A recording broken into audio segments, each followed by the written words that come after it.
Hello students, कैसे हो आप सब। तो चलिए आज हम स्टार्ट करने वाले हैं चैप्टर नंबर 2 का पार्ट नंबर 7। ओके। तो इससे प्रीवियस वीडियो में आप लोगों ने पढ़ा था यस, कॉलिगेटिव प्रॉपर्टी पढ़ी थी। और रिवर्स ऑस्मोसिस के बारे में देखा था। ओके। सो रिवर्स ऑस्मोसिस और कॉलिगेटिव प्रॉपर्टी तक हम कर चुके थे। तो इस वीडियो में हम कंटिन्यू करेंगे इसके आगे का topic, that is van't Hoff factor. Okay. तो वेंट ऑफ ने क्या बोला था, जरा ध्यान से सुनना आप लोग। वेंट ऑफ ने बोला कि कैसे हम एक्यूरेट मासेस कैलकुलेट कर सकते हैं किसी भी सल्यूट को, मतलब एक्यूरेट मास कैलकुलेट करने की बात की गई है। ओके। क्या बोला उसने कि कैसे हम किसी भी सल्यूट के एक, मतलब कोई भी सल्यूट है उसको हम एक सॉल्वेंट के अंदर जब भी वो सल्यूट डिसोसिएट या एसोसिएट हो सकता है। मान लो कि हमने क्या किया है, एक सोल्यूशन लिया है, ठीक है, उसमें हमने क्या डाला, सल्यूट डाला। ठीक, तो सोल्यूशन लिया है, उसमें सल्यूट है, ठीक है। तो सल्यूट जो डाला है वो या तो एसोसिएट होगा या तो डिसोसिएट होगा। आ रहा है समझ में, कुछ भी हो सकता है, तभी जाके हम एटॉमिक मास के बारे में बता सकेंगे। ओके। तो देखो, तो हम ये कह सकते हैं कि या तो वो अगर मान लो डाइल्यूट सोल्यूशन हो, ठीक है, तो क्या होगा, ना ही मॉलिक्यूल एसोसिएट होगा और ना ही डिसोसिएट। ठीक है, पर ऐसा तो नहीं हो सकता। अगर डाइल्यूट सोल्यूशन है ज़्यादा से ज़्यादा, तो ना ही वो ज़्यादा डिसोसिएट होगा ना ही वो एसोसिएट होगा ज़्यादा से ज़्यादा। बट ऐसा तो हो ही नहीं सकता ना, समझ रहे हो। तो NaCl जब भी हम वाटर के अंदर डालते हैं, लाइक मैंने आपको एग्जांपल पहले नहीं, शायद अभी बता रही हूँ। NaCl जब भी हम वाटर के अंदर डालते हैं तो वो डिसोसिएट कर जाता है Na+ और Cl- आयन में। ठीक है, Na+ और Cl- आयन में। ओके। सो हम कह सकते हैं कि मासेस के लिए फैक्टर लगा, एक एक्यूरेट मास निकालने के लिए फैक्टर लगाया गया, जिसे हम कहते हैं वेंट ऑफ फैक्टर। क्या कहते हैं हम उसे, went Hoff factor, went Hoff factor. Okay. अब वेंट ऑफ फैक्टर जो जिस टर्म की मैं यहाँ पे बात कर रही हूँ, तो उसका वो कहने का मतलब ये है कि देखो, इफ डिसोसिएट हुआ तो ज्यादा नंबर ऑफ आयंस बनेंगे। अगर मान लो कोई भी सोल्यूट अगर डिसोसिएट हो रहा है ना, तो क्या होगा, ज्यादा नंबर ऑफ आयंस बनेंगे। ओके। ज्यादा नंबर आयन बनेंगे तो मॉलिक्यूलर मास ऑब्जर्व्ड होगा, उनका मॉलिक्यूलर मास भी हम देख पाएंगे। एंड ऑल्सो नॉर्मल मास, आप समझ सकते हो ना कि ऑब्जर्व्ड मास हम देख सकेंगे और नॉर्मल मास से कम होगा। आप ये बात भी समझ लेना कि नॉर्मल मास से उसका ऑब्जर्व मास कैसा होगा, कम होगा। तो जैसे NaCl डिसोसिएट हुआ तो उसके मास, जैसे मान लो NaCl में क्या होता है कि 58.5 आता है। कितना आता है, 58.5। आप Na का सोडियम का 23 ले लो और क्लोरीन का 35.5 ले लो, तो कितना बनेगा, 58.5। ठीक है। तो जैसे ही वो डिसोसिएट हुआ ना, तो उसका मास 58.5 है, पर ज्यादा बन रहे हैं एंड छोटे बन रहे हैं। आप देख सकते हो Na+ और Cl- जो है डिसोसिएट होने के बाद ज्यादा बन रहे हैं और छोटे छोटे हो जाते हैं उनकी साइज। ठीक है, तो उनका मोलर मास जो होगा वो क्या करेगा, रिड्यूस हो जाएगा। आ रहा है समझ में, मैं दोबारा रिपीट करूंगी। अगर डिसोसिएशन हुआ तो ज्यादा नंबर ऑफ आयंस बनेंगे। ओके। तो मॉलिक्यूलर मास, या हम कह सकते हैं मोलर मास, वो ऑब्जर्व्ड होगा। ओके, वो ऑब्जर्व्ड होगा। तो हम कह सकते हैं कि जो नॉर्मल मास है उससे तो क्या होगा, कम ही होगा। जैसे NaCl अगर डिसोसिएट हुआ तो उसका मास 58.5 है, तो उनका जो मोलर मास हम क्या होगा, रिड्यूस हो जाएगा। आ रहा है समझ में, तो उसका मोलर मास कम हो जाएगा। वैसे ही अगर मैं एसोसिएशन की बात करूं, अभी मैंने जो बात की वो है डिसोसिएशन की। किसकी बात, डिसोसिएशन की। एक्चुअल में वेंट ऑफ ने डिसोसिएशन एंड एसोसिएशन, ये दो टर्म्स वेंट ऑफ ने बताई थी। ओके। एसोसिएशन के बारे में बताया था और डिसोसिएशन के बारे में बताया था। एसोसिएशन का मतलब होता है कि जैसे मान लो आप बेंजोइक एसिड ले लो, ठीक है, बेंजोइक एसिड लेते हैं ना, वो डाइमर फॉर्म करता है। डाइमर मतलब दो मॉलिक्यूल। ओके, डाइमर की तरह एग्जिस्ट करता है। कौन? Benzoic acid. दो मॉलिक्यूल एसोसिएट होते हैं तो मॉलिक्यूल का साइज बड़ा होगा। आ रहा है समझ में? एसोसिएशन का मतलब ही वही होता है कि जब आप किसी भी दो छोटे छोटे मॉलिक्यूल को आपस में जोड़ दोगे तो वो बड़ा बन जाएगा, उसको हम एसोसिएशन कहते हैं। डिसोसिएट मतलब डिसोसिएट होना, यानी कि बाइफरगेट होना। एसोसिएशन का मतलब होता है कि दो मॉलिक्यूल एसोसिएट होते हैं तब उसका साइज बड़ा होगा, तो मॉलिक्यूलर मास भी लार्ज हो जाएगा then what? Normal molar mass. Okay, तो देखो वेंट ऑफ फैक्टर ने जो फॉर्मूला दिया था, वेंट ऑफ फैक्टर को हम आई से डिनोट करते हैं, आई, स्मॉल आई, ठीक है। तो उसका जो फॉर्मूला था वो था observed value of colligative property, observed value of Cp colligative property divide by normal value of colligative property. Observed value of colligative property divide by normal value of colligative property. ठीक है, तो ये इसका क्या था? फॉर्मूला था। इसी के बेसिस पे उसने मोलर मास भी दिया। ओके, मोलर मास कैसे दिया? उसने मोलर मास दिया है normal molar mass divide by observed molar mass. I hope आपको क्लियर हो गया होगा।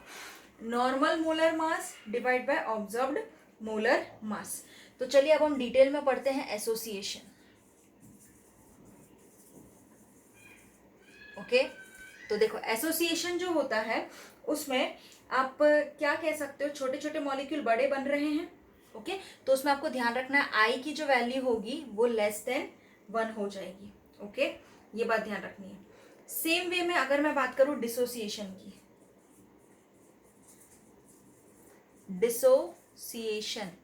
डिसोसिएशन की बात करूं तो उसमें जो है आई की वैल्यू ग्रेटर देन 1 होती है। ये मोस्ट इंपॉर्टेंट है जो आपको ध्यान रखना है। ओके, डिसोसिएशन में आई की वैल्यू ग्रेटर देन 1 हो जाती है, याद रखना है। अब देखो मैंने आपको जो फॉर्मुलेज बताए थे पहले, उस सब में है ना वेंट ऑफ फैक्टर लगेगा। कब लगेगा? जब आपके मॉलिक्यूल एसोसिएट होंगे या तो डिसोसिएट कर रहे हैं क्वेश्चन में, तभी लगेगा। जैसे कि मैंने आपको सारे फॉर्मुलेज बताए थे। पी नॉट, ये relative lowering in vapour pressure, P naught minus P S upon P naught is equal to I into X B, where I is what? Van't Hoff factor. Okay, अब ये आई है ना आपको question में तभी लगाना है जब आपको ऐसा पूछा है, क्वेश्चन में दिया हो कि मॉलिक्यूल एसोसिएट हो रहा है इतना इतना और इतना डिसोसिएट हो रहा है, तभी आपको क्वेश्चन में आई लगाने की जरूरत है, बाकी आई लगाने की जरूरत है नहीं। ओके, सेकेंड जो क्वेश्चन सेकेंड जो फॉर्मूला था वो क्या था हमारा? Delta T B is equal to I into K B into M. Okay, तो ये हमारा सेकेंड फॉर्मूला था। थर्ड फॉर्मूला क्या था हमारा बेटा? थर्ड था हमारा delta T F. T F क्या था? I into K F into M. Okay, तो सब में क्या करना है? हमें आई लगा देना है, राइट। फोर्थ जो था हमारा वो हम कह सकते हैं, मैं यहाँ लिख देती हूँ फोर्थ जो था वो हम कह सकते हैं pi is equal to, osmotic वाला, pi is equal to i C R T. याद है ना, pi is equal to C R T होता था, तो सब में क्या करना है? आई लगा देना है। तो चलिए, आई होप आपको अच्छे से क्लियर हो गया होगा। तो अब हम देखते हैं डिटेल में थोड़ा एसोसिएशन, डिसोसिएशन, उसके जो फॉर्मूलेज हैं किस टाइप से काम करते हैं वो थोड़ा हम अच्छे से पढ़ते हैं, राइट। तो देखो सबसे पहला आएगा degree of association. Degree of association, okay. Degree of association में कौन सा फॉर्मूला लगेगा? It is denoted by alpha. किससे डिनोट करते हैं हम उसको? अल्फा, यानी कितने परसेंट मॉलिक्यूल्स एसोसिएट हो रहे हैं। डिग्री ऑफ एसोसिएशन को हम डिनोट करते हैं अल्फा से।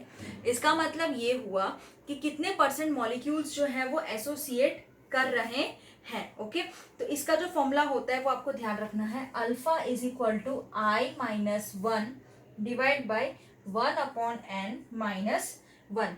ओके, ये इसका फॉर्मूला होता है, where I is van't Hoff factor. ठीक है, मैं यहाँ लिखती हूँ where I is van't Hoff factor, okay. और यहाँ पे जो n है, n number of molecules, number of molecules, ये नंबर ऑफ मॉलिक्यूल्स जहां पे जिसमें वो डिसोसिएट करेगा, okay. Number of molecules where they dissociates, okay. आ रहा है समझ में?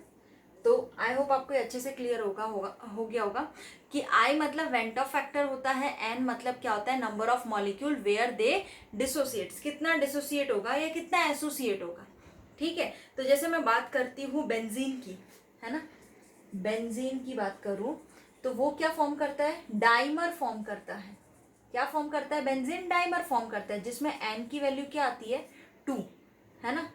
डाइमर आता है, ट्राइमर आता है, इस टाइप से क्या होता है, चलता रहता है सीरीज। तो n इज इक्वल टू 2 आता है, वो हमें इसमें पुटअप कर देना होता है, राइट। तो ये हो गया आपका डिग्री ऑफ एसोसिएशन। अब सेम वे में हम बात करते हैं डिग्री ऑफ डिसोसिएशन की। डिग्री ऑफ डिसोसिएशन, यहाँ पे सॉरी, यहाँ पे आ जाएगा आपका एसोसिएशन, क्योंकि कहने का मतलब तो सेम ही होता है वैसे। यहाँ पे डिसोसिएशन लिखो, एसोसिएशन लिखो, एसोसिएशन में थोड़ा फर्क है, इस वजह से यहाँ पे एसोसिएशन पढ़ रहे हैं तो हम एसोसिएशन ही लगाएंगे। उसमें आपको ध्यान रखना है, अगर डाइमर बना रहे तो 2, ट्राइमर बना रहे तो 3, इस स्टेप में आता है। कितना मॉलिक्यूल बड़ा बना, 2-3 को मिला के कितना बड़ा बनता है, उसको हम एसोसिएशन कहते हैं, राइट। डिसोसिएशन की बात करें तो डिसोसिएशन को भी हम अल्फा से ही डिनोट करते हैं, ओके। अल्फा से ही डिनोट करते हैं, जिसमें उसका फॉर्मूला चेंज होता है खाली, i-1 divide by n-1, okay. ये फॉर्मूला लगता है। आपको पता है आई मतलब वेंट ऑफ फैक्टर होता है, और n का मतलब इसमें ध्यान रखना है number of ions to which molecule dissociate, number of ions to which molecules dissociates, okay. कितने नंबर ऑफ मॉलिक्यूल्स में वो डिसोसिएट करेगा। लाइकवाइज मैं एग्जांपल दूं आपको NaCl का। देखो मैं NaCl का एग्जांपल देती हूँ, तो देखो Na प्लस Cl माइनस कितने में डिसोसिएट कर गया, n इज इक्वल टू 2, 1 2, ठीक है। वैसे ही अगर बात करूँ BaCl2 की, तो यहाँ पे n की जगह 2 पुटअप करना है, डिसोसिएट हो रहा है। BaCl2 की बात करूँ तो क्या होगा, Ba plus 2 Cl minus n is equal to 3। Same way में AlCl3 की बात करूं तो Al plus 3 Cl minus, okay. तो n इज इक्वल टू क्या होगा, 4 में डिसोसिएट हुआ, 3 ये और 1 Al। आ रहा है समझ में? तो आपको ऐसे ध्यान रखना है कि नंबर ऑफ डिसोसिएशन कितने हो रहे हैं around the what molecules, okay. तो हमने अभी देखा number of degree of association क्या होता है, डिग्री ऑफ डिसोसिएशन क्या होता है। तो डिग्री ऑफ एसोसिएशन का फॉर्मूला अल्फा से डिनोट करते हैं, i-1/1/n-1, ठीक है। तो ये सब आपने अभी देखा, डिग्री ऑफ डिसोसिएशन भी कंप्लीटली देख चुके हो आप लोग, ओके। तो चलिए अब हम स्टार्ट करने, मैं आपको एक चीज बताना चाहूंगी कि डिग्री ऑफ डिसोसिएशन जब भी हम करते हैं तब आपको एक बात ध्यान रखना है कि बिफोर और आफ्टर, बिफोर एंड आफ्टर आप क्या वैल्यूज इनिशियली ले रहे हो, ठीक है। ये जो फॉर्मूला आया है ना, उस पर भी टेक्निक बनी हुई है जो मैं आपको सम्स में करवाऊंगी, ठीक है। ये इस पे से है ना एक क्वेश्चन फिक्स आता है degree of association and degree of dissociation पे से। तो ये बात आपको ध्यान रखनी है, दिमाग में बिठा लेना है कि डिसोसिएशन एसोसिएशन में एक क्वेश्चन फिक्स है, ओके। तो चलिए अब हम 2.11 एग्जाम्पल देखेंगे। 2.11 एग्जाम्पल हमने पहले कुछ एग्जाम्पल सॉल्व किए थे, है ना। तो चलिए अभी देखते हैं।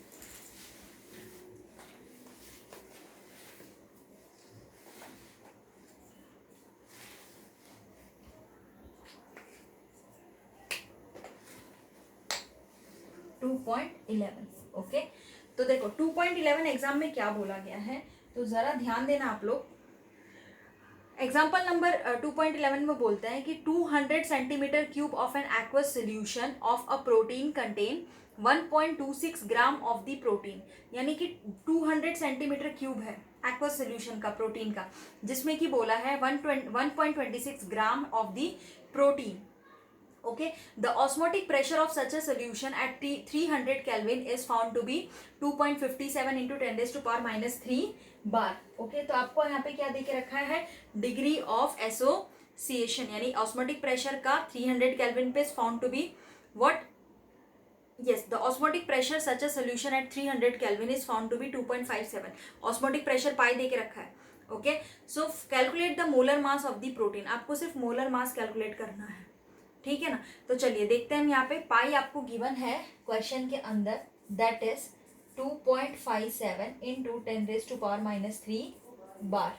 ओके, ये आपको क्वेश्चन के अंदर गिवन है. उसके बाद आप लोग को दे के रखा है वॉल्यूम. वॉल्यूम दिया है 200 सेंटीमीटर क्यूब, जिसको आपको लीटर में कन्वर्ट करना है, यानी क्या होगा 0.200 लीटर. आ रहा है समझ में. टेम्परेचर आपको नॉर्मली 300 केल्विन दे के रखा है, तो वो ले लीजिए. आर की वैल्यू है जो अलग अलग 0.083, तो आर की वैल्यू आपकी ये हो जाएगी. आ रहा है समझ में. ओके, 0.083 लीटर बार मोल पर केल्विन. ओके, ये यूनिट. अब आपको M2 का तो फॉर्मूला पता है ना, लास्ट टाइम आपने देखा था M2 का क्या क्या फॉर्मूला था. तो 1.26 आपको वेट दे के रखा है ना, इतने gram protein, into R. R कितना है हमारे पास 0.083, इनटू हमारे पास टेम्परेचर टी कितना दे के रखा है 300 केल्विन. राइट, तो ये हमें इक्वेशन दे के रखी है. Divide by 2.57 into 10 raise to power minus pi R T वाला, ठीक है ना, पाई आर टी वाला लगा देंगे. तो ये M R T divide by हमारा 2.57 हमारे पास पाई है, तो वो यहाँ पे लिख दिया, इंटू 0.200 वॉल्यूम आ जाएगा यहाँ पे. ओके, ये ध्यान रखना है आप लोगों को.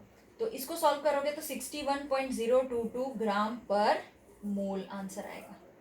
ओके, तो ये आपको आंसर हो गया 2.11 का. अगर आपको समझ में नहीं आ रहा तो आप मुझसे पूछ लेना. कुछ नहीं किया मैंने, यहाँ पे हमें M2 निकालना था, उसके लिए फॉर्मूला लगता है यहाँ पे वेट, जो आपको देके रखा है R T pi V. Okay, तो आपका निकल जाएगा. वो हमने पढ़ा था ना, pi V is equal to C R, pi is equal to C R T से पढ़ा था ना, ये पढ़ा था ना, pi is equal to C R T. तो सी क्या था, कंसंट्रेशन, N2 बाई वी, ये पढ़ा था. N2 बाई वी ऐसा पढ़ा था. N2 क्या है, given weight upon molar mass into volume into R into T, ऐसा पढ़ा था. आ रहा है ना समझ में. यहाँ पे पाई ले लिया. ओके, अब v को इधर शिफ्ट कर दीजिए आप लोग, तो पाई हाँ, एक काम कीजिए, हमें तो यहाँ पे M2 निकालना है. ओके, तो हम किसको शिफ्ट करेंगे, M2 को शिफ्ट करेंगे. M2 को शिफ्ट किया तो क्या आएगा, W2 R T divide by pi V, ये आ जाएगा. ये आएगा ना. तो देखो W2 R T divide by pi, और ये V की वैल्यू है, तो आंसर आ जाएगा आपका.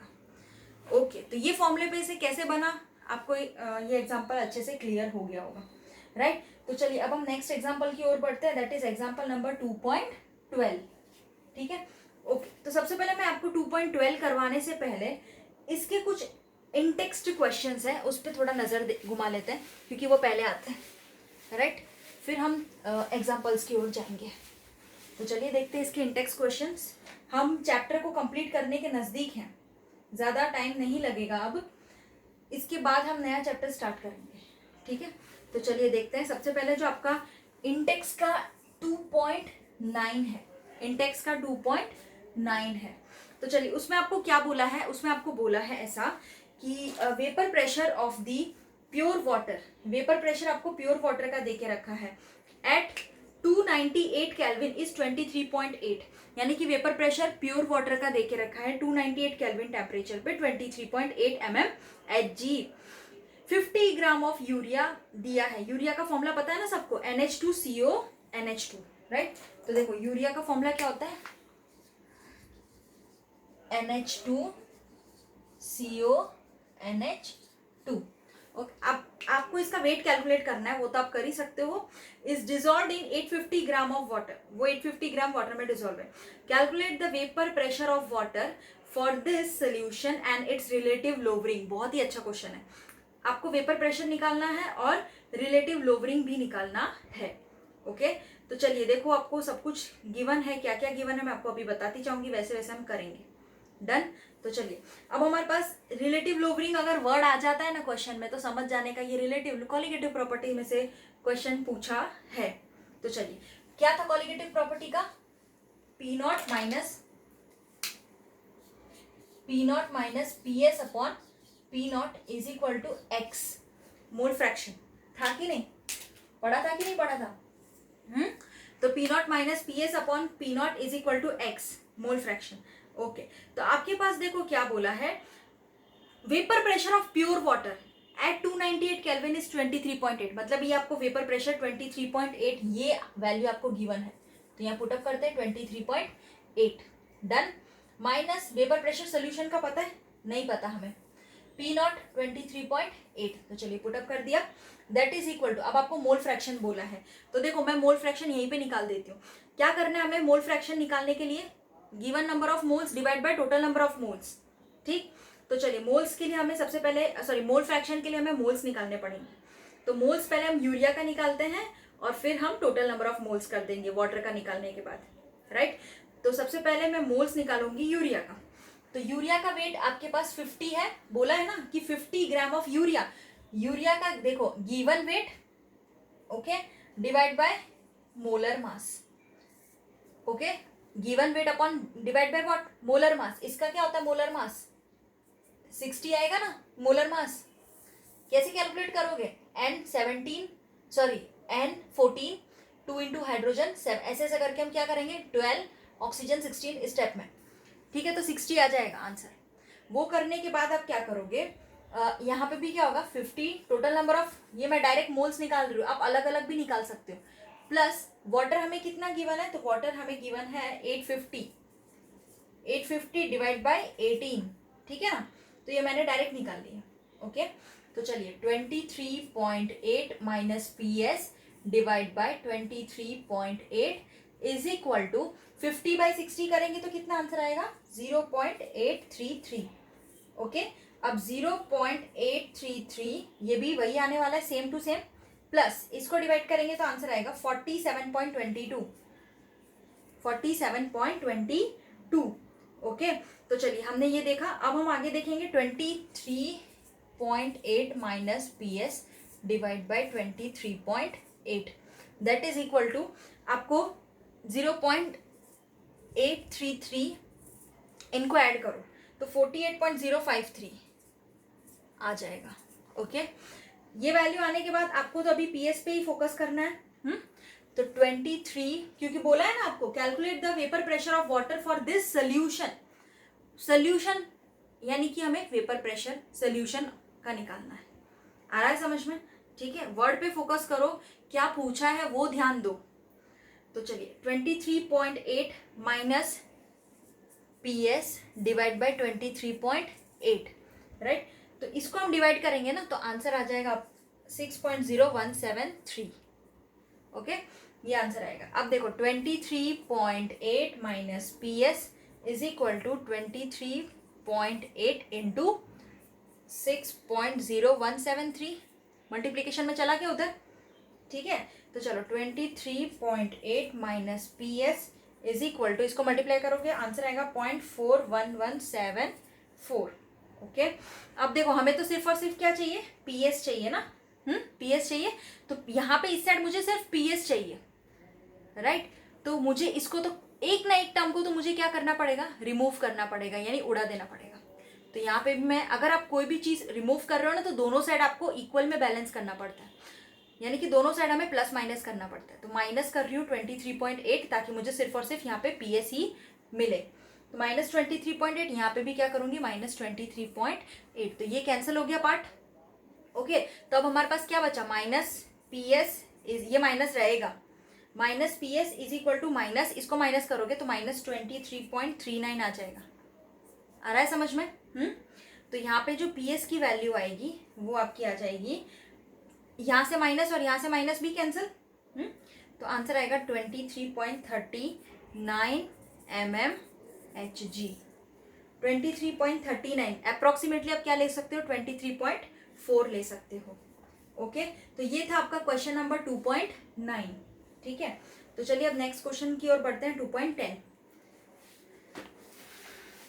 ये सारे क्वेश्चंस आप लोगों को 2-2 बार 3-3 बार लिख के प्रैक्टिस करनी है, तभी आएगा, वरना मैं बोल रही हूँ कब से कि लिखोगे नहीं तो प्रैक्टिस करोगे नहीं तो आंसर आएगा नहीं। और मेरे पेपर में आपको थोड़ा बहुत तो ट्विस्ट मिलेगा, मैं सेम टू सेम क्वेश्चन की वैल्यूज पुटअप कर दूंगी, सेम टू सेम वाला क्वेश्चन नहीं पूछूंगी, तो मेरे को पता है कि सब बच्चों को आता है। ठीक है, थोड़ा बहुत ट्विस्ट रहेगा तो थोड़ा करने में मजा आएगा। तो चलो 2.10 देखते हैं। 2.10 में क्या बोला है, boiling point of water at 750 mmHg is 99.63 degree Celsius. यानी बॉइलिंग पॉइंट जो वाटर का है 750 mmHg पे वो इतना दे के रखा है 99.03। How much sucrose is to be added to 500 gram of water. कितना सुक्रोज 500 ग्राम ऑफ वाटर में ऐड करोगे such that it boils at 100 degree Celsius, तो उतना 100 डिग्री सेल्सियस पे बॉईल करेगा, राइट। तो आपको पता है कि ये बॉयल टर्म आ रहा है बार बार, तो किस पे से होगा, बॉइलिंग पॉइंट वाले, कॉलिगेटिव बॉइलिंग पॉइंट कौन सा था, एलिवेशन इन बॉइलिंग पॉइंट, उस पे से ये क्वेश्चन पूछा है, राइट। तो चलिए देखते हैं एलिवेशन इन बॉइलिंग पॉइंट में आपको सबसे पहले क्या करना है। यहाँ पे आपको टेम्परेचर 100 डिग्री सेल्सियस बोला है, तो 100 को डिग्री सेल्सियस में कन्वर्ट, डिग्री सेल्सियस को केल्विन में कन्वर्ट कर दोगे। ओके, फिर बॉइलिंग पॉइंट वाटर का जो बोले 750 mmHg पे वो बॉईल कर रहा है 99.63, तो उसको भी 99.63 में आप 273 ऐड कर दोगे तो आपको एलिवेशन इन बॉइलिंग पॉइंट मिल जाएगा। तो चलिए देखते हैं elevation in boiling point. Elevation in boiling point, तो देखो कैसे निकालेंगे एलिवेशन इन बॉइलिंग पॉइंट आपको, यानी डेल्टा टी भी हो गया, तो आपको सिर्फ ऐड ही करना होगा ना, 100 प्लस 273 प्लस सॉरी माइनस कर देंगे, क्योंकि डेल्टा टी बी क्या था हमारे पास, T B minus T B naught, तो हमारे पास जो था डेल्टा टी बी, तो 100 प्लस 273 किया माइनस 99.63 प्लस 273। ओके, तो ये हमने कर दिया, क्योंकि हमें पता है ना डेल्टा टी बी जो हम निकालते हैं वो ऐसे ही निकालते हैं, राइट। तो that is what 0.37 kelvin answer आएगा। अब आपको मास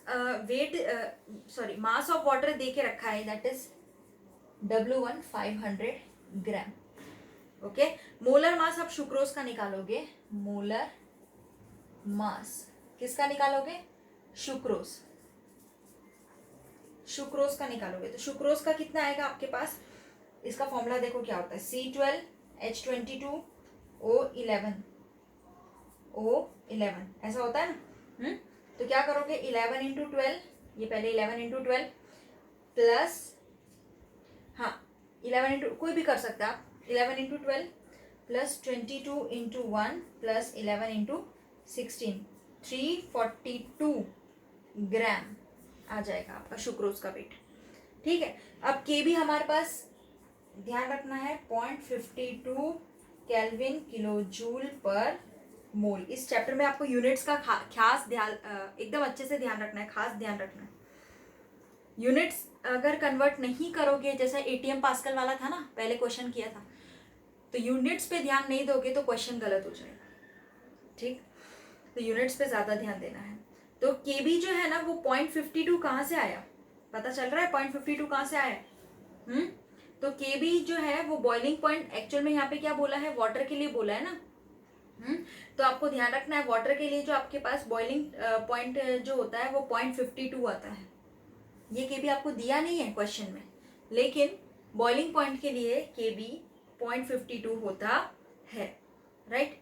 तो चलिए देखते हैं हम delta TB, that is what KB into M, ये फॉर्मूला था ना हमारे पास, ये फॉर्मूला था।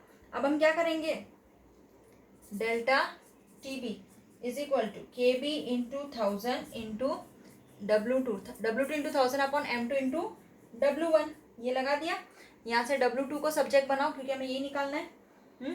तो delta T B into M2 into W1 divide by KB into 1000। आ रहा है समझ में? ठीक है, अब सारी वैल्यूज पुटअप कर दो।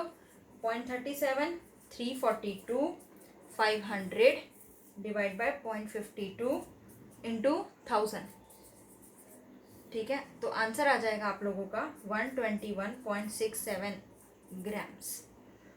तो देखो इसमें हमने कुछ नहीं किया, खाली हमें वेट बोला था ना निकालने के लिए, है ना। एलिवेशन इन बॉइलिंग पॉइंट में क्या बोला था कि हाउ मच सुक्रोज मतलब वेट ही हुआ ना।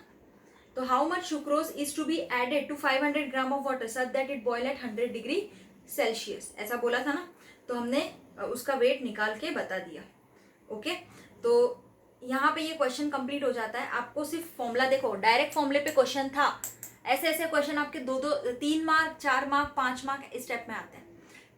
ओके, तो आपको ये सारे न्यूमेरिकल्स के मार्क्स बचाने हैं। तो KB इंटू एम कर दिया, KB M मोलैलिटी का फॉर्मूला लगा दिया। W2 यहाँ से ये, हाँ ये W2 है, इसको सब्जेक्ट बना के यहाँ पे वेट के लिए बना दिया।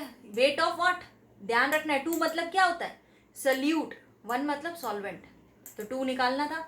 बस हमने डेल्टा टी बी यहाँ से पुटअप कर दिया। 0.3 और इंटू M2 वेट हमारे पास है, into W1 500 divide by 0.52 into 1000। Okay, तो ये जो हमारे पास आ चुका है पूरा का पूरा, अब वो 121.67 ग्राम आया है, राइट। तो आपको ये चीज़ ध्यान रखना है। अब मैंने यहाँ पे जो 0.37 लिखा है ना, वो आपको ध्यान रखना है। 99.63 था आपके पास, डिग्री सेल्सियस में था बॉइलिंग पॉइंट। ये डेल्टा टी बी ये था ना 99.63 था कि नहीं। तो उसको मैंने क्या कर दिया 273 ऐड करके कर दिया, ठीक है ना। जो हमने यहाँ पे अभी 0.37 निकाला है, ये वाला 0.37 यहाँ पे पुटअप कर दिया डेल्टा टी बी। ठीक है, अब आपको कोई प्रॉब्लम नहीं होनी चाहिए। दोनों को हमने क्या कर दिया केल्विन में कन्वर्ट कर दिया 273 ऐड करके। तो ये वैल्यू आ गई, ये वैल्यू यहाँ पे डायरेक्ट पुटअप कर दिया डेल्टा टी बी के अंदर, जो हमने अभी यहाँ से फाइंड आउट किया था। तो चलिए अब हम नेक्स्ट क्वेश्चन की ओर आगे बढ़ते हैं। इसके बाद वाला जो क्वेश्चन है वो 2.11 आपका आएगा इंटेक्स्ट क्वेश्चन। ठीक है, तो चलिए देखते हैं इंटेक्स्ट क्वेश्चन 2.11 क्या कहता है।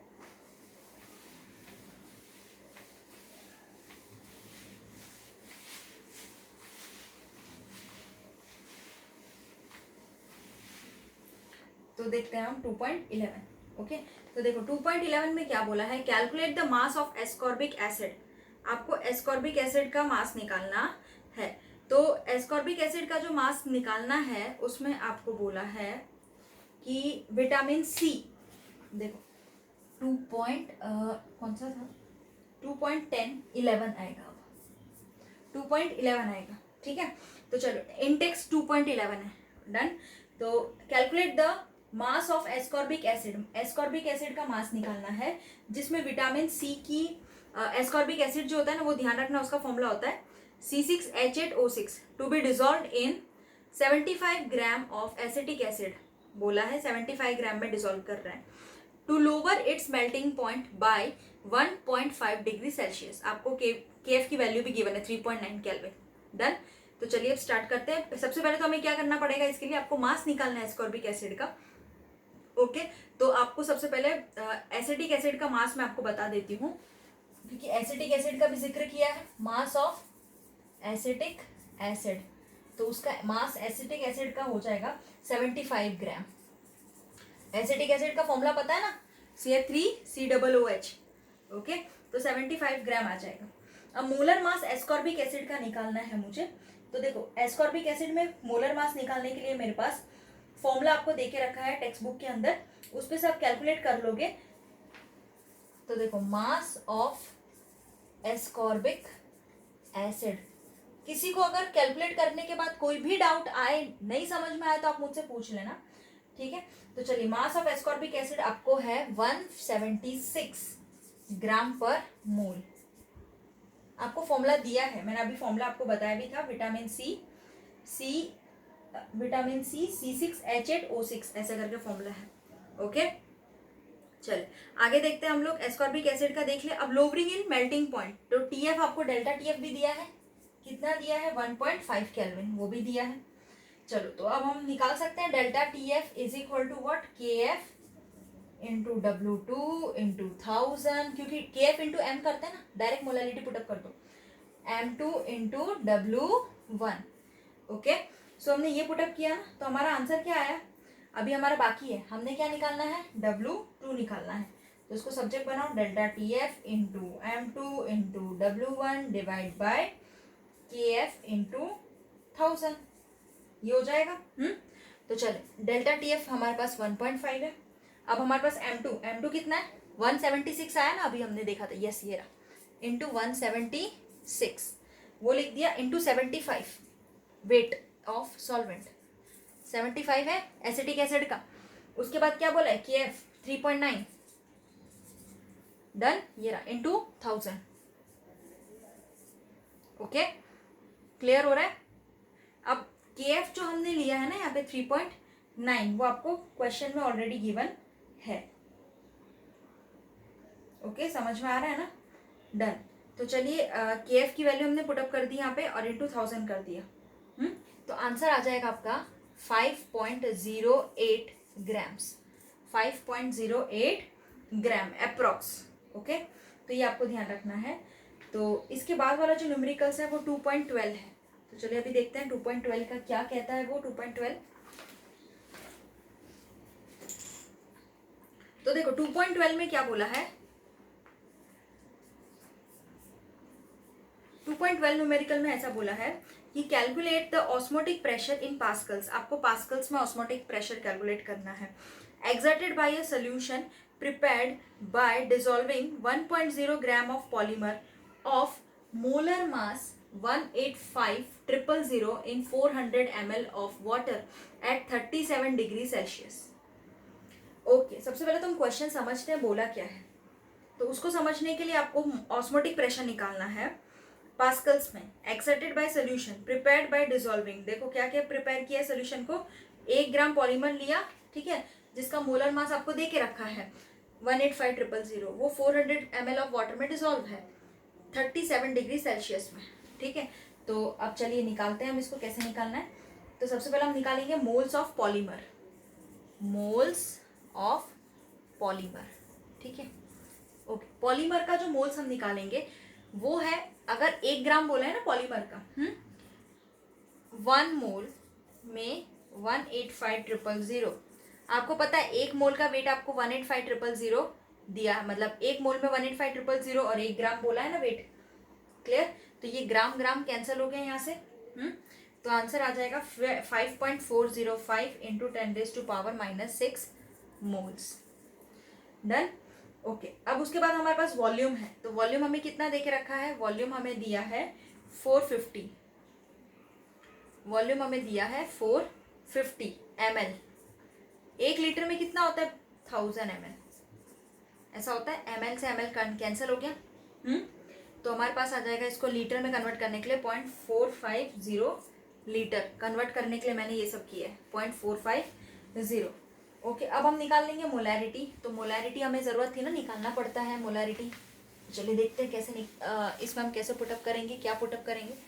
तो देखो सबसे पहले इसमें हम क्या करेंगे, मोलैरिटी पुटअप करने के लिए फॉर्मूला होता है हमारे पास, number of the moles divide by volume of solution in litre, number of moles divide by volume of solution in litre. तो ये तो हमारे पास आ चुका था 5.405 इंटू 10⁻⁻6 डिवाइड बाय 0.450। इसको आप कैलकुलेट करोगे ना तो आपका आंसर आएगा 1.201 इंटू 10⁻1.201 इंटू 10⁻5 मोल्स। ओके, ये आपका आंसर आ जाएगा, मोल पर लीटर, सॉरी ये यूनिट याद रखना आप लोग। ओके, अब उसके बाद पाई, ऑस्मोटिक प्रेशर की बात थी, into CRT, pi is equal to I into CRT। तो देखो पाई हमें निकालना था, वो हमें पता था। एक चीज ध्यान रखो, टेम्परेचर आपको इसमें कितना बोला है, 37 डिग्री सेल्सियस, उसको केल्विन में कन्वर्ट कर लो। तो 37 प्लस 273, जब भी सेल्सियस में दिया हो ना तो उसको केल्विन में कैसे कन्वर्ट करेंगे, 37 प्लस 273 कर देने का। जो भी आपको सेल्सियस में टेम्परेचर दिया हो उसको केल्विन में कन्वर्ट करने के लिए प्लस प्लस 273 फिक्स वैल्यू है। आप वो करोगे तो इसका आंसर आ जाएगा 310 केल्विन। ओके, तो चलिए यहाँ पे पुटअप करते हैं, यहाँ पे टेम्परेचर की जरूरत पड़ेगी इस वजह से। आ रहा है समझ में? ठीक है, तो चलिए देखते हैं हम लोग क्या आएगा। तो सबसे पहले पाई जो है वो तो हमें कैलकुलेट करना है, राइट।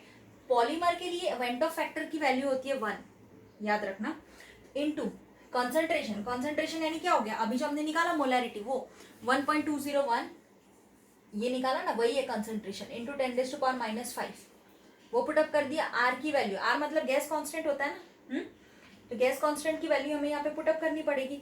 बट एक चीज आपको उससे पहले ध्यान रखना पड़ेगा, आप कौन सी यूनिट ले रहे हो। तो यहाँ पे मैं मोल पर लीटर लिया था। गैस कांस्टेंट की वैल्यू भी अलग अलग यूनिट में आती है, ये मैं आपको बता दूं।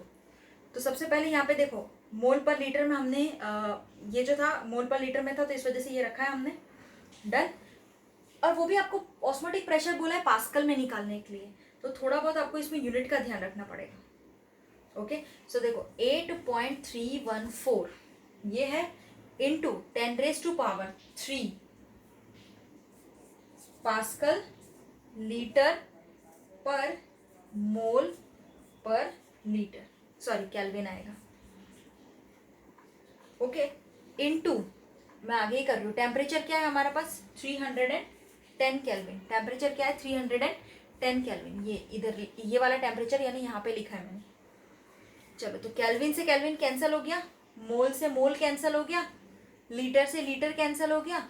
तो अब जो हमारा पूरा का पूरा टर्म बचा वो पास्कल में बच गया।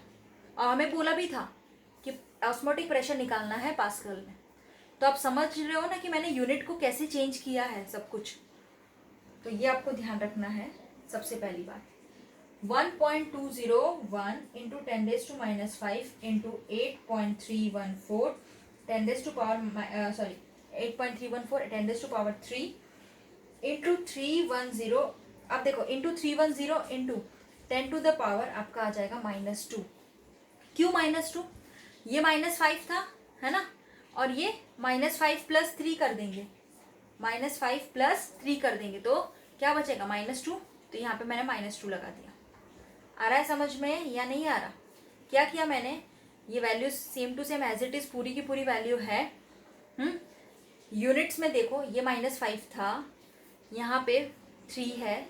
ओके, तो मैंने -5 + 3 करेंगे तो -2 बचेगा, तो वो मैंने लास्ट में ले लिया। एक ही पूरा सेंटेंस में एक ही यूनिट के तौर पे मैंने क्या किया, उसको लास्ट में ले लिया -2।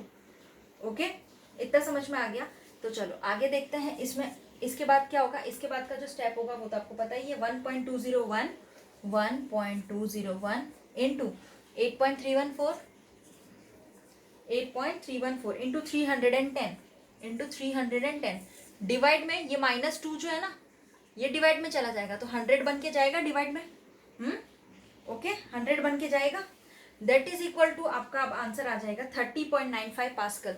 30.95 pascal, approximately 31 pascal. Okay, so ये था आपका क्वेश्चन नंबर एग्जाम इंटेक्स का 2.11 पूरा का पूरा डन। तो अब चलते हैं हम एग्जाम्पल नंबर 2.12 की ओर आगे अच्छे से समझने के लिए।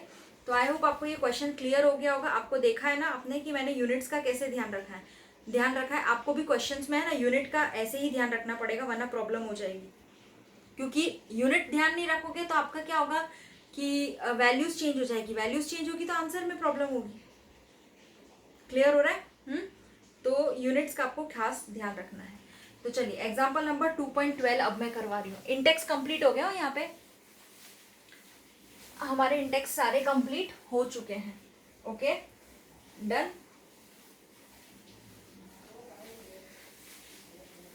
तो चलिए अब हम स्टार्ट करते हैं हम exercise example number 2.12।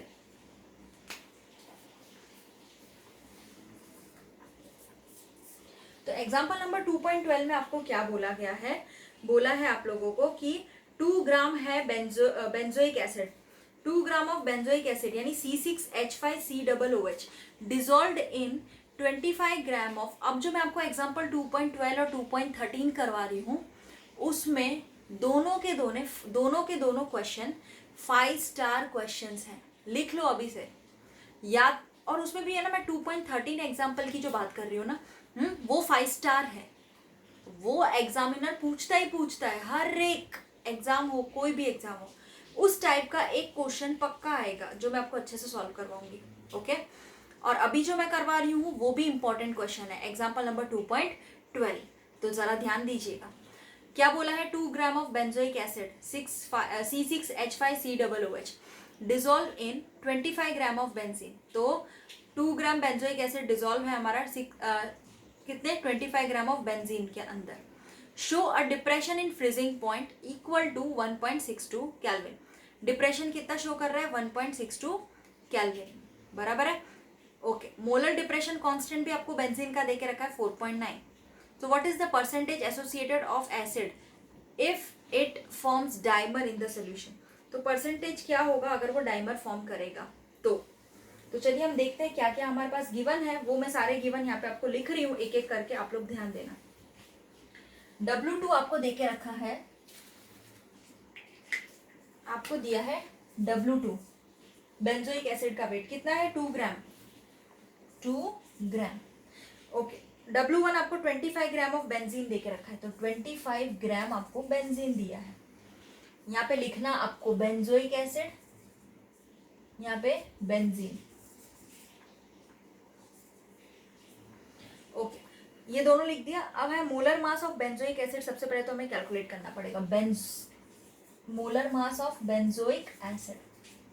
Okay, benzoic acid का मोलर मास कैसे कैलकुलेट करेंगे, C6H5COOH। इसको आप कैलकुलेट करोगे ना तो आपका आंसर आ जाएगा 122 ग्राम मोल। Okay, clear.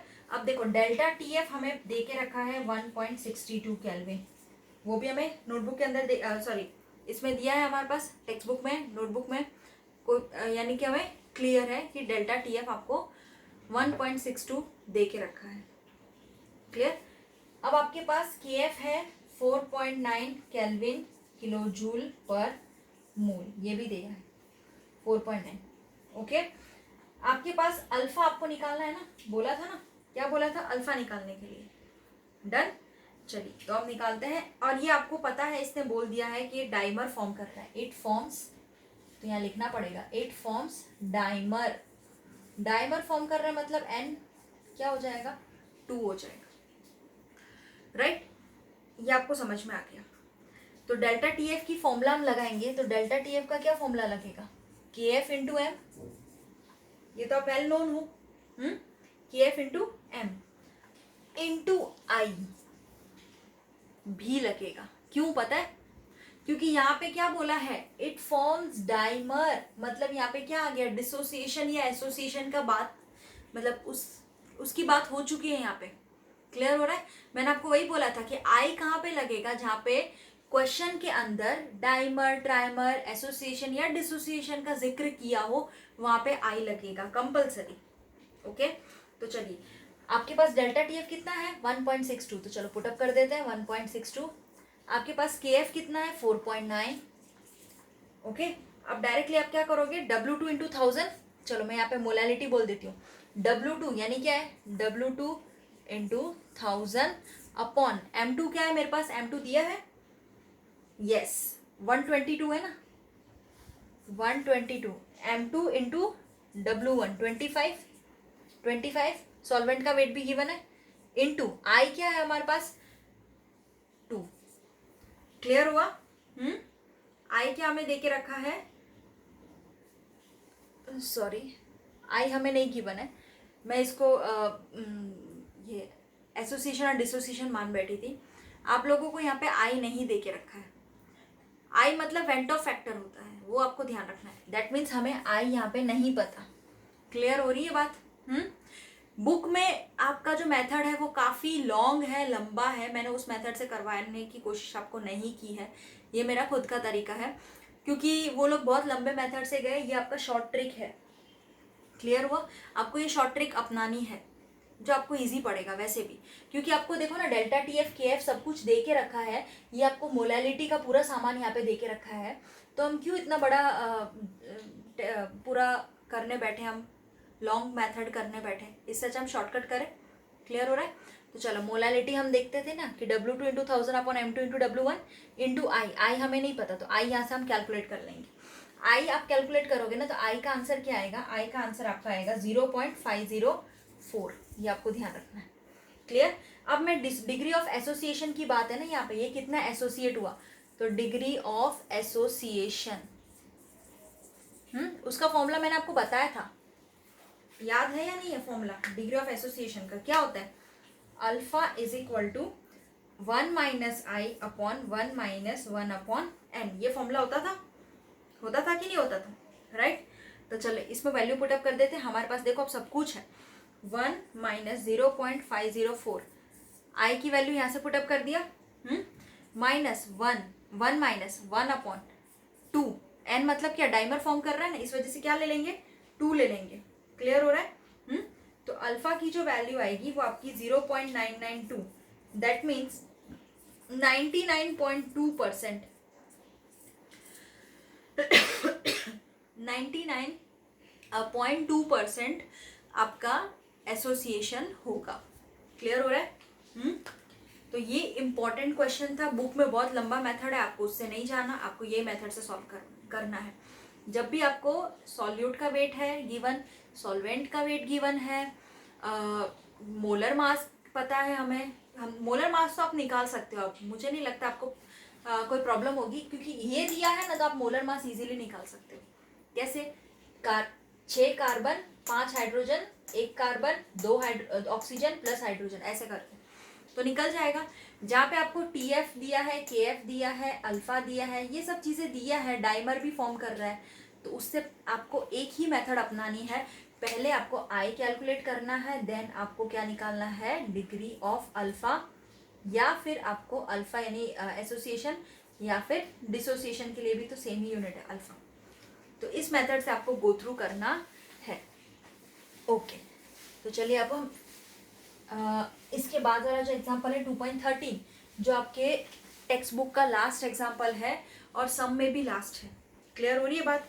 ठीक है, तो चलिए 2.13 में हम देख लेते हैं कि क्या बोला गया है। उससे पहले मैं आपको बता दूं कि आपको ये सारे न्यूमेरिकल्स 2 बार 3 बार लिखना है, ठीक है ना, और तभी प्रैक्टिस होगी। आप 2 बार 3 बार नहीं लिखोगे तो नहीं आएगा समझ में, ठीक है। और अब जो न्यूमेरिकल करने वाले हैं हम 2.13, वो 5 स्टार क्वेश्चन है जो हमेशा पूछते हैं। तो चलिए देखते हैं क्या बोला है।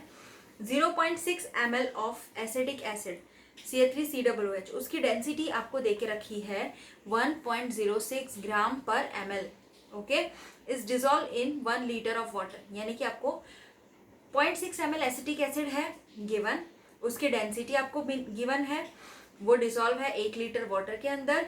डिप्रेशन इन फ्रीजिंग पॉइंट दिया है आपको, observed for this strength of acid was 0.0205 degree Celsius, वो भी दिया depression in freezing point. Calculate the went Hoff factor निकालना है, डिसोसिएशन कांस्टेंट ऑफ एसिड, ऐसे 2 चीजें हमें निकालनी है। आ रहा है समझ में? ठीक है, तो चलिए अब हम देखते हैं हमें गिवन जो है वो मैं आपको यहाँ पे लिख के बताती हूँ। 2.13 5 स्टार क्वेश्चन है, देखो मैं यहाँ पे 3 स्टार तो लगा ही रही हूँ, 4 स्टार। ये क्वेश्चन आता ही आता है, समझ में आ रहा है? या इस टाइप का क्वेश्चन आपको दिखेगा, वैल्यू चेंज कर देंगे, मैं भी पूछूंगी ऐसा, अभी से ही बोल रही हूँ, इस टाइप का क्वेश्चन। क्लियर हो रहा है? तो आपको बहुत ही अच्छे से ध्यान देना है। चलिए, तो डेल्टा TF आपको दिया है, कितना दिया है डेल्टा TF? इसमें 0.0205 डिग्री सेल्सियस, 0.0205 डिग्री सेल्सियस, ये आपको डेल्टा TF की बना है। ओके, इसको आप केल्विन में कन्वर्ट कर, अब है ना, इसको आपको केल्विन में कन्वर्ट करने की जरूरत पड़ेगी नहीं। क्यों? क्योंकि हमारे पास यहाँ पे डेल्टा TF है। आ रहा है समझ में? डेल्टा TF दिया है, मतलब कि चेंज इन फ्रीजिंग पॉइंट दे के रखा है। आप ये गलती मत कर बैठना कि आप इसको केल्विन में कन्वर्ट कर दोगे। इसका जो केल्विन की वैल्यू होगी वो सेम ही होगा। क्यों सेम होगा मैं आपको बार बार बता रही हूँ। अगर यहाँ पे टेम्परेचर नॉर्मल दिया होता तो हम यहाँ पे इसको केल्विन में कन्वर्ट करने के लिए +273 करते। आ रहा है समझ में? बट यहाँ पे चेंज इन फ्रीजिंग पॉइंट है, डेल्टा TF है, depression in freezing point, delta TF है, चेंज इन फ्रीजिंग पॉइंट, तो उसको हम चेंज करने की जरूरत नहीं करेंगे। आ रहा है समझ में? उसको कन्वर्ट करने की जरूरत है नहीं। ओके, तो आपको ये बात ध्यान रखना है। ये चेंज कर दोगे तो तुरंत ही पहला ही स्टेप आपका गलत हो जाएगा। तो ये चीज आपको समझनी थी कि जब भी चेंज आपको डेल्टा दे के रखा हो, मतलब चेंज आ गया और चेंज में कुछ इस टाइप का बोला है, तो आपको ये चीज ध्यान रखना है कि आपको उसको केल्विन में कन्वर्ट नहीं करना है। एज इट इज जो नंबर है वही जो डिग्री सेल्सियस में होगा वही सेम केल्विन में भी होगा। क्लियर हो गया? तो चलिए, डेल्टा टीएफ का फॉर्मूला आपको याद है ना? क्या होता है? Delta TF is equal to K F into M into i. ये तो आपको पता ही था। इसमें भी आई लगाएंगे, वेंटो फैक्टर का जिक्र तो करेंगे ही ना। ओके, अच्छा, अब आपको एक चीज इस न्यूमेरिकल के अंदर क्या ध्यान रखना है कि के एफ जो है ना वाटर का, यहाँ पे तो के एफ आपको वैल्यू नहीं पता है, तो के एफ आपको वाटर के लिए लेना है। के एफ फॉर वाटर जो कि फिक्स वैल्यू होती है 1.86। आप ये वैल्यू में